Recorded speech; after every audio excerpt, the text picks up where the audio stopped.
Assalamualaikum warahmatullahi wabarakatuh. Alhamdulillahirabbil alamin wassalatu wassalamu ala asyrafil mursalin wa ala alihi wa sahbihi ajmain amma ba'du. Usikum nafsi bitaqwallah la'alakum tuflihun. Kaum muslimin wal muslimat yang berbahagia, kita lanjutkan episode yang kedua tentang sejarah Rasulullah SAW. Kita lanjut kepada bagian kedua, nomor 4. Wafatu ummihi wa hadonatuh, menjelaskan tentang wafat ibunya dan tentang kepengurusan setelah wafat ibunya. Tuwfiyat ummuhu, ibunya wafat,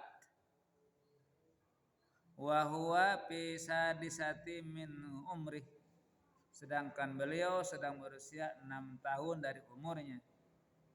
Wahia raji'atun minal Madinah, dia Aminah wafat pulang dari Madinah di perjalanan ya.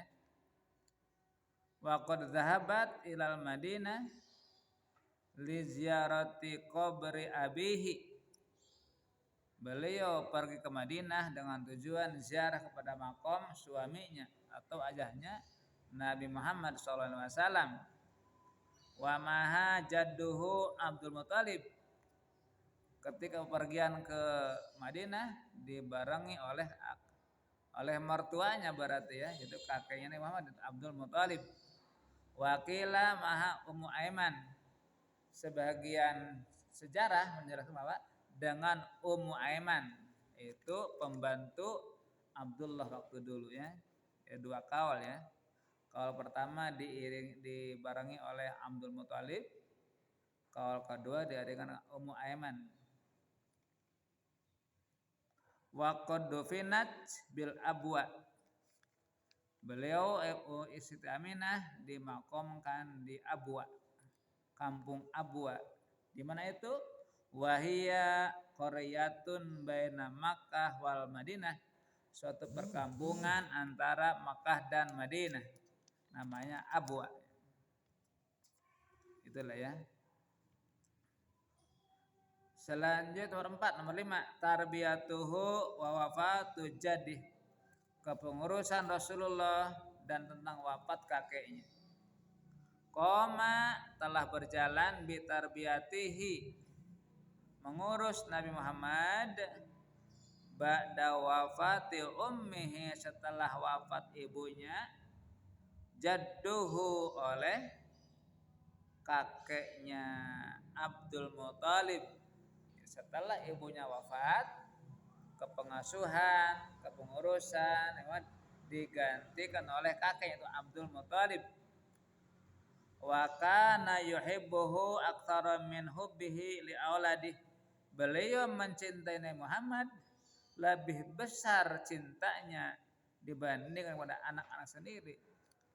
Begitu Mas Wayo ya. Jadi ka incu mah lebihnya daripada ke anak sendiri, ke alaman kusim goreng ya. Ka incu Masya Allah itu bisa nyarekan ya pisan. Ke anak macan pernah ngobehan sim goreng, ke incu mah kersa ngobehan. Berarti benar ya, kakek lebih cinta kepada incu gitu. Mas Boyo ya. Wa ba'da wafati kelewat ya. Walamma balagha umruhu sallallahu alaihi wasallam, ketika Rasulullah umurnya nyampai tamania sanawatin 8 tahun, mata jadduhu, wafat juga kakeknya. Bada an kafalahu sanatain, setelah beliau menanggung ngurus hanya 2 tahun. Jadi 6 tahun Rasul pupus ibunya, digantikan oleh ayahnya Abdul Muthalib, dan 2 tahun kemudian kakeknya meninggal juga wafat ya. Masya Allah. Wa ba'da wafati jadihi, setelah kepeninggalan kakeknya, kafalahu amuhu Abu Thalib, kemudian digantikan oleh pamannya, yaitu bernama Abu Thalib. Abu Thalib ya. Wa kana faqiran, beliau merupakan seorang yang fakir, yang tidak kaya ya. Abu Thalib deh. Tapi setelahnya beliau ngasuh Nabi Muhammad, fawassa'allahu rizqahu. Allah jembarkan rizkinya dengan keberkahan Nabi Muhammad. Masya Allah ya. Sudah membawa berkah Nabi Muhammad sebelum jadi Nabi juga. Masya Allah ya. Buktinya Abu Thalib ketika sebelum ngasuh seorang fakir, ketika ngasuh Muhammad jadi berkah, dijembarkan rezeki Gusti Allah. Wa kana sallallahu alaihi wasallam fi muddati kafalati ammihi qani'an bima qasamahu Allah taala. Ketika beliau diasuh oleh pamannya, Muhammad sangat qanaah, tidak boros, Masya Allah. Jadi ngarumaoskeun ya, diurus ku mamang, bukan ku ayah kandung. Jadi sangat qanaah ya. Teu macam-macam, teu neko-neko istinuning.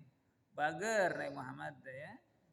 Bahkan wa yassarahu Allah taala, Allah memudahkan kepadanya. Masya Allah ya. Kemudian keenam, ra'yuhul ghanam wa safaratuhul ula ila Syam.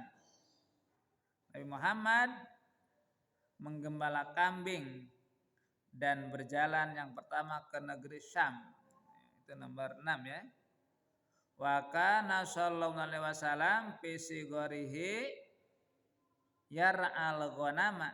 Ketika Rasul sejak kecil suka menggembala kambing li ahli Makkah, kepunyaan penduduk Makkah, bi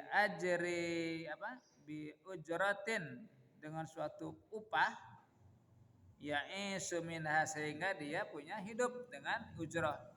Dipasihkeun ke Abu Thalib eta gajihna teh ya, ka mamang asuh gitu. Masya Allah. Jadi terus diajar mandiri sejak kecil ya, teu ngariweuhkeun batur. Walamma balagota si'ata, begitu Rasulullah mencapai usia 9 tahun, min umrihi, dari umurnya, safar ila Syam ma'a ammihi Abi Thalib bitijaratin.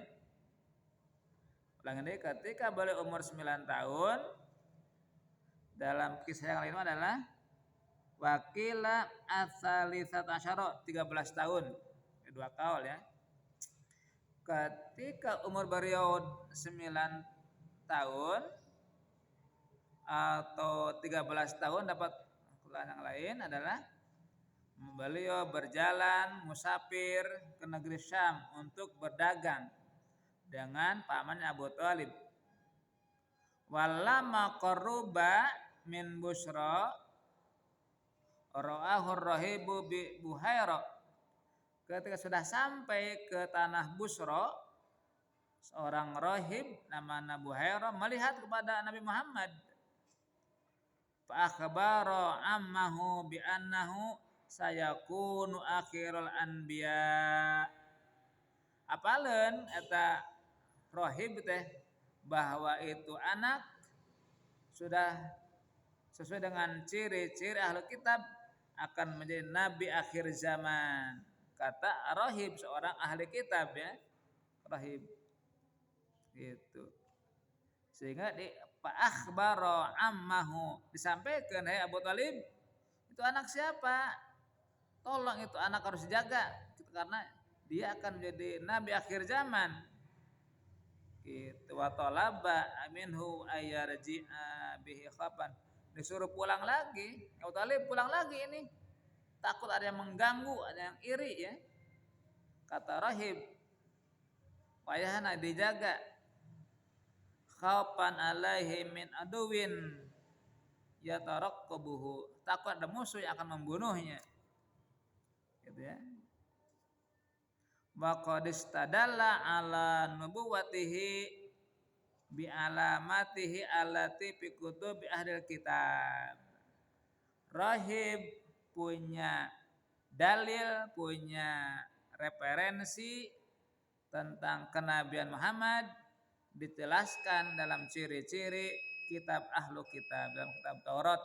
Jadi terus kagambar ku rahib ya, bahwa ada ciri-ciri magina hari itu adalah mega apa awan senantiasa melindungi Muhammad jadi tidak pernah kena sinar matahari sehingga si rahib waduh ini ada anak nih diterangkan dalam kitab Taurat bahwa ciri-ciri Nabi seperti ini sehingga diinformasikan ke Abu Thalib ya demikian sampai sini insya Allah pada bagian ketiga kita disambung kembali mudah-mudahan kita termasuk orang yang mencintai Rasulullah mari bersalawat Allahumma salli wa sallim wa barik ala Sayyidina Muhammad wa ala ali Sayyidina Muhammad walhamdulillahi rabbil alamin wassalamualaikum warahmatullahi wabarakatuh.